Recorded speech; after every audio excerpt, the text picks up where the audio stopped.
So real quickly, that's the what's next question is interesting. It's very much part of the old story of Gainesville and the new story of Gainesville going forward. This depot symbolizes that in many ways. So tonight we want to explore what's next, explore a few other topics. Mr. Weber came to us from New Mexico, where he lives with his wife, who is a recovering architect. Correct. His daughter is currently surviving as an architect. Correct. And a son who is a web master. Webpreneur. There you go. Or a Weberpreneur. So he started off his career in government, working for the mayor of Portland, Oregon in the early 70s, when Portland was at that inflection point trying to figure out what was next. And he may talk about that a little bit. Then went on to work in academia at the Harvard Business Review, where he really helped retool and relaunch what it looked like to become, and what it was to become an academic business magazine, business journal. And then launched Fast Company magazine, which, among other things, was a community of people that really felt similarly about business and life and leadership and design. So I knew immediately when I heard of Alan, I needed to reach out to him and pick his brain a little bit, because I was not bright enough to think these things myself. And so I somehow corralled him to come here and talk to us about many things, including what he's doing with AARP and rethinking where people are at that sort of age of life today. So without further to-do, we'll introduce you and say a few words if you can. Thank you, sir. Thank you. Thanks for coming. If you think about the things that Anthony described that I've worked on in the last 40 years, there's a kind of a through line through all of them, starting with Portland in the early 70s, working then at an alternative newspaper in Portland, the mayor's office there, going back to Washington, D.C. to work in the Secretary of Transportation's office, going to the Harvard Business School, dealing with really relaunching HBR, starting Fast Company. The way there's obviously no coherence while I was doing it, but when I reimagine it in my mind now, the coherent through line is the notion of change.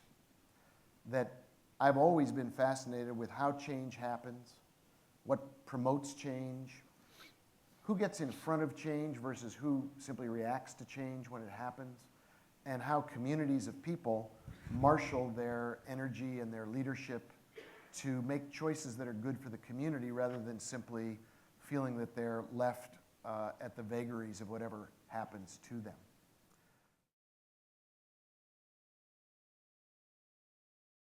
The guy who became Bruce Springsteen's manager saw him and wrote a very famous review. He said, "I've seen the future of rock and roll, and his name is Bruce Springsteen."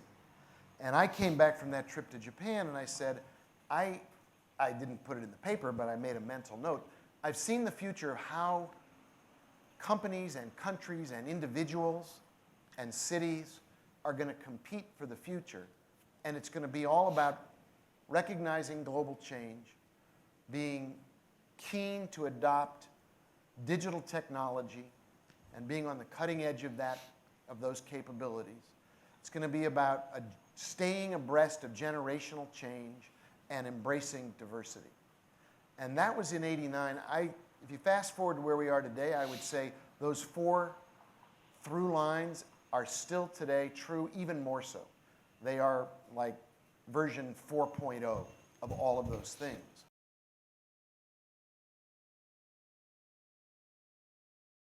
And we were in to get back, we had to go through East Germany to get back to West Germany. So we went to this checkpoint. And checkpoints in those days were serious business. You had these 6-foot, 8-inch Stasi guards with submachine guns and jack boots up to here. And we pull up to the checkpoint, and the border guard asks for our passports. He takes our passports. I was about 17. My brother was 22. Takes the passports, goes into the booth, disappears. Another guard comes over and says, "Park over there." We park over there. 4 hours later, we're still there. And my brother, obviously as a German scholar, speaks perfect German, and he was getting more and more frustrated. And I wasn't getting more and more frustrated. I was getting more and more scared because these guys were scary. So my brother gets out of the car and he waves one of the guards over and he says in perfect German, one of your soldier buddies took our passports about 4 hours ago and he's probably in West Berlin by now. And the guard was insulted. He was insulted because my brother's German was so good, and he was insulted because we belong to the People's Republic. Why would we go to West Germany? And I think it was insulted because my brother made him look sort of stupid. So he immediately goose-stepped into the booth, got our passports, and waved us right through. Well, a few years later, the Berlin Wall came down, and when they opened up East Germany, what they found was a part of Germany that was in absolute disrepair. That the border guards not only kept us from having free passage, the border guards symbolically kept ideas from entering. The border guard kept creativity from entering. The border guards were, in effect, a wall against adaptive change. So when I thought about how to talk about silos, most organizations have border guards. I'm not sure we call them that. We sometimes call them, personal assistants who sit at the door of the CEO and won't let anybody in. Or we call them, various names depending on what agency or department they're in. Private companies have border guards. We know from experience that a lot of CEOs never see a real human being because border guards keep them away, keep customers away. So if you believe in adaptive change, if you believe in collaboration, you've got to send your border guards away. You've got to relax the boundaries. And so one of the things that is clearly happening in Gainesville, and one of the sources of adaptive change, is people in leadership positions are willing to forego the sense of control and the illusion of control and power that comes when you've got these border guards keeping intruders out. If you let your borders down, you discover that collaboration yields great benefits. There's a corollary to simplicity is the new currency, and that is that good design is table stakes, great design wins. But design isn't just the design of buildings or streetscapes. It's the design of interfaces, citizen interfaces. So let's say I'm a citizen in Gainesville. I want to start a business. What happens when I walk in the door to find out how to start a business? That's a design problem. I once edited an article for the Harvard Business Review by a really brilliant professor named Ben Shapiro, and the article was called Staple Yourself to an Order. And the idea was if you want to know what a customer experiences, metaphorically, staple yourself to an order as it goes through the order fulfillment process in your company, and you'll find out just how complicated it is. Same is true of city government. Staple yourself to an application for a business permit. Look around the streetscapes. One of the things that San Francisco does better than almost any city I've ever been in is signage. You cannot get lost in San Francisco. Whereas if you go to Boston and you look at the street signs, and I lived in Boston for 23 years, and the message of the Boston signage is if you need a street sign to know where you are, you don't belong here. And that's sort of the message. Like, we don't need street signs. We're from here. Oh, you're not from here? Well, then get out of here. And sometimes city government sends that same message. If you don't know how to navigate our organization, you probably don't belong here. So go away. So I genuinely believe that if you're an entrepreneur, now the big thing in entrepreneurial circles these days is the lean startup. And the theory of the lean startup actually goes back to Japan and Toyota, and the notion of the lean automobile company. Everything was just in time. But the language of the lean startup is MVP. If you're starting a business today, you want to go with minimum viable product. And I think the same is true for government, or for an entrepreneurial government that's trying to create opportunities for people. What's the minimum viable product with the simplest interface so that people feel welcome, not confused, not put off, and that the experience is tilted in their favor so that they don't have to struggle to do what is their personal dream. It's going to be hard enough anyway, because it is.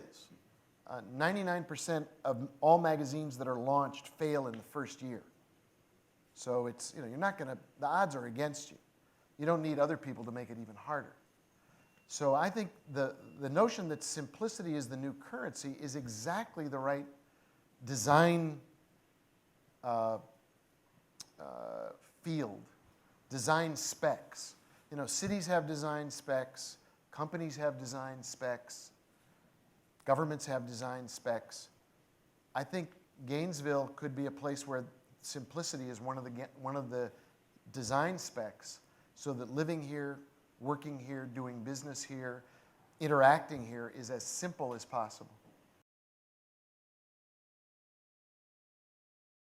Let's ask the last question now, which is, what's our definition of victory for Gainesville? Is it we want to be recognized as the most innovative city in the world? Okay. What's the point of being recognized as the most innovative city in the world? What's the point of having this great collaboration? It feels good, yes. It produces great outcomes. It distinguishes you from lots of places that can't do it. But what's your definition of victory? And how will you know when you've won? And when you know that, the beautiful thing about it is you can reverse engineer from that point back to wherever you are now and start charting your trajectory to get where you want to go. But if you don't have that last endpoint in mind, and bear in mind it's not the last endpoint, you never arrive, but you're trying to get someplace that has very high aspirations. You aspire to greatness. What does greatness look like? What's your definition of victory? And when you know that, then things like simplicity, collaboration, speed, letting go of the border guards, having more cross-boundary creativity, it's in the service of that purpose. And we talked today about what are the metrics of success. How do you evaluate whether we're winning or losing? That's dependent on knowing what winning and losing is. So things are going great, lots to be proud of. What's the point of the exercise? The team that wins is the team that plays together the best, outthinks the competition, out-executes the competition, but constantly recognizes that, contrary to Yogi Berra, who said, it ain't over till it's over, it ain't ever over. It's not going to stop and go back to the way it was. This is the way it is. And if you like it that way, and you want to ride on that wave of change, then what you're building on in Gainesville has unlimited opportunity. One of the people at the gathering this day here in this room gave a little presentation, and I said to her, so what do you think Gainesville's capable of? And she didn't drop a stitch. She said, I think Gainesville is capable of greatness. And I think that's a really perfect aspiration. In a day and a half, I feel like I've learned quite a bit about Gainesville, and I can go home and tell the folks in New Mexico about many of the things you're doing right and that are really admirable and that you ought to justifiably be proud of. I go home thinking that there are, if you think about this question about what do I do for a living, this notion of solutions that work for problems that matter. You may have noticed that that the two people I talked about, Muhammad Yunus and Bill Strickland, deal with poverty alleviation and education. And I live in a state in New Mexico that is ranked #1 in the highest degree of income disparity in the United States. This is not one of those big foam fingers you want to put up and say we're #1. We have in Los Alamos, one of the wealthiest counties in the United States, and in New Mexico, one of the poorest states in the United States. And we don't have a business model to deal with that. And we have a school system in Santa Fe, despite its picturesque glamour, where roughly 50% of the high school students drop out. I don't think you can have a community with a 50% dropout rate. And I see this pattern of poverty in education as kind of the corrosive issues of our time.